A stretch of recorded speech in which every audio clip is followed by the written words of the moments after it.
नमस्कार. Cook with Sonali मराठीजमध्ये तुम्हा सर्वांचे खूप खूप मनापासून स्वागत. तर आज आपण बनवणार आहोत Shravan special veg fish fry. तर सध्या श्रावण चालू आहे आणि श्रावणामध्ये काही जण असे असतात की असा काही पदार्थ ताटामध्ये असल्याशिवाय जेवणच जात नाही. तर ही रेसिपी खास त्यांच्यासाठी आहे. टिफिनमध्ये देण्यासाठी असो किंवा दुपारच्या जेवणामध्ये असा जर पदार्थ असेल तर 2 चपाती जास्तीच्या नक्कीच संपणार. तर अशाच छान छान रेसिपी पाहण्यासाठी चॅनलला अजून सबस्क्राईब केलं नसेल तर लगेचच चॅनलला सबस्क्राईब करा.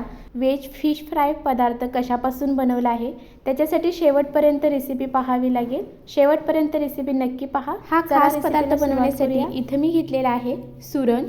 याला सुरण म्हणतात आणि हे भाजी मार्केटमध्ये तुम्हाला कुठेही मिळून जाईल. तर आता हे आपलं साफ करून घेऊया.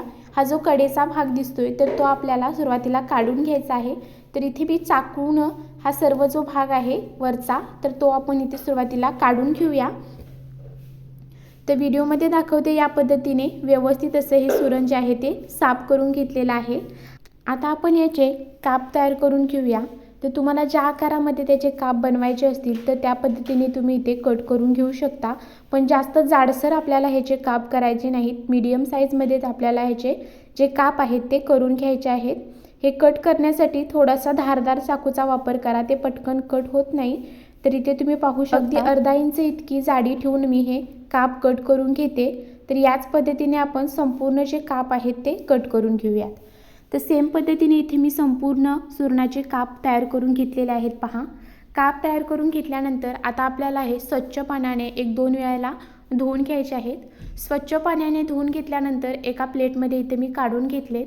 आता आपण याच्यावरती जे काही आपल्याकडे बेसिक मसाले असतात घरामध्ये तर ते घालून घ्यायचे आहेत. तर सुरुवातीला इथे मी 1-2 चमचे लाल तिखट घालून घेतलेले आहे. त्यानंतर पाव चमचा हळद घातले. त्याचबरोबर 1 चमचाभर धनेपूड घातलेले आहे. त्यानंतर अगदी छोटा पाव चमचा जिरेपूड आणि 1 चमचा आलं लसूण पेस्ट घातले.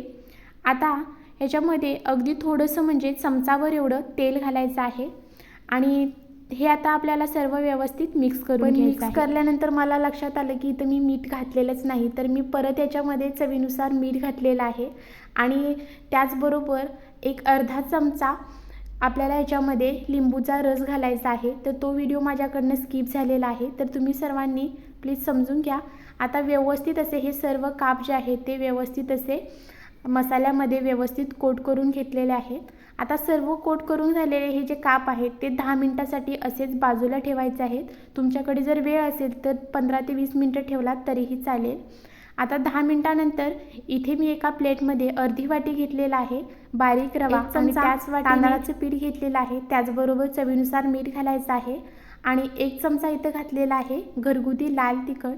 आता हे सर्व व्यवस्थित असं मिक्स करून घेऊया जेणेकरून मीठ आणि तिखट जे घातलं आहे ते व्यवस्थित सगळीकडे लागलं जाईल. आता आपण याच्यामध्ये जे काप घातले ते व्यवस्थित असे कोट करून घेऊया. रव्यामध्ये व्यवस्थित असे हे काप जे आहेत ते कोट करून घ्यायचे आहेत. अगदी छान व्यवस्थित असा हा जो रवा आहे तो कापांना लागला जातो कारण आपण याच्यामध्ये तांदळाचं पीठ वापरलेलं आहे आणि त्याच्यामुळेच कापांना रव्याचं कोटिंग अगदी व्यवस्थित असं लागलं जातं. तर याच पद्धतीने आपण जे संपूर्ण काप आहेत ते रव्यामध्ये व्यवस्थित असे कोट करून घेऊया. सुरुवातीला जेवढे तुम्ही काप फ्राय करणार आहात तर त्या पद्धतीने आपल्याला हे रव्याचं कोटिंग जे आहे ते करून घ्यायचं आहे. तर इथे मी सुरुवातीला अर्धे काप जे आहेत ते रव्यामध्ये व्यवस्थित असे कोट करून घेतले. दुसरीकडे गॅसवरती तवा गरम करून त्याच्यामध्ये 4 चमचे तेल गरम करून घेतले. तेल चांगलं कडकडीत गरम करून घ्यायचं आहे. त्यानंतर गॅस मंद करायचा. त्यानंतर रव्यामध्ये जे कोटिंग करून घेतलेले काप आहेत ते व्यवस्थित असे तेलामध्ये सोडून घ्यायचे आहेत. तर इथे मी 2 बॅचमध्ये संपूर्ण काप व्यवस्थित फ्राय करून घेतलेले आहेत. पहा, सर्व काप तेलामध्ये सोडल्यानंतर झाकण ठेवायचं आहे आणि 2 मिनिटं एका बाजूने छान असे खरपूस भाजेपर्यंत आणि मंद गॅस करून आपल्याला हे भाजून घ्यायचे आहेत. 2 मिनिटानंतर इथे मी झाकण काढलेलं आहे. आता आपण हे काप जे आहेत ते परतून घेऊया. तुम्ही इथे पाहू शकता अगदी छान असे सुरेख हे काप जे आहेत ते एका बाजून व्यवस्थित असे फ्राय झालेले आहेत आणि त्याचं जे कोटिंग आहे रव्याचं तेही अजिबात निघालेलं नाही. तर आता सर्व काप परतून घेतले आणि आता दुसऱ्या बाजूने छान असे खरपूस भाजेपर्यंत आपल्याला हे काप भाजून घ्यायचे आहेत. तर 2 मिनटं पुन्हा दुसऱ्या बाजूनं मंद आणि मीडियम गॅसवरती खरपूस असे हे जे काप आहेत ते फ्राय करून घेतलेत आणि इथे तुम्ही पाहू शकता अगदी अप्रतिम चवीचे हे सुरणाचे काप इथे आपले तयार झालेले आहेत. याच पद्धतीने संपूर्ण जे सुरणाचे काप आहेत ते आपण इथे फ्राय करून घेतले. तुम्हाला ही व्हेज फिश फ्राय रेसिपी कशी वाटली कमेंटमध्ये नक्की सांगा आणि रेसिपी आवडली असेल तर चॅनलला सबस्क्राईब करा, बेल आयकॉनचे बटन दाबा, जेणेकरून अशाच छान छान रेसिपीचे नोटिफिकेशन तुम्हाला मिळत जाईल आणि तुम्हालाही छान छान रेसिपी पाहता येतील. व्हिडिओ जास्तीत जास्त लोकांपर्यंत शेअर करा, त्याचबरोबर व्हिडिओसाठी एक लाईक नक्की करा आणि चॅनलला हाईप करा. आणि इथे तुम्ही पाहू शकता एक काप मी कट करून दाखवलेला आहे. फिशलाही मागे टाकेल असा हा चूरणाचा काप तयार. तुम्हाला श्रावणामध्ये अप्रतिम आनंद घ्यायचा असेल तर ही रेसिपी नक्की ट्राय करा आणि तुमच्या घरच्यांनाही नक्की खायला घाला. धन्यवाद. भेटूया अशाच व्हिडिओ